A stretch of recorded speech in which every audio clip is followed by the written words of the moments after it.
It was here at Castle Archdale caravan park that the tragic death of Stuart Irwin occurred.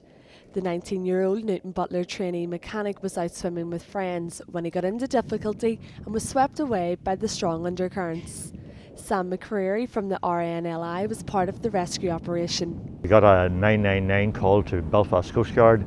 Arrived on scene about 5:25, and within 15 minutes our boat and our rescue watercraft were launched, and another 5 or 6 minutes later they arrived on scene and found that there were a few local boats were searching around. So the helmsman of the lifeboat took charge of the search at that time, and we had ourselves, Fire and Rescue Service were there, Aislinn Coast Guard were also there, and a few privateers, also a couple of chaps in canoes. As far as we know, there were 3 friends swimming just off the jetty at Castle Archdale caravan park, and one of them got into difficulties and unfortunately drowned.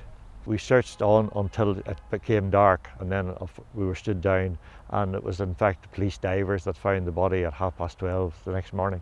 With the warm weather set to continue, the RNLI are urging people to be extra careful when taking part in water activities. Well, of course, if you're boating or doing anything in boats, we always advise that you wear some sort of buoyancy, so that if you do have an accident, you will float. If you're swimming, as this was the case, I would say the best advice would know the area you're swimming in, whether there are currents in it or whether there are any reeds, etc. But that's about, let's face it, you go swimming, you don't usually put on a life jacket, but at least if you knew what the area was, you would be better prepared to know in case there would be something below the water.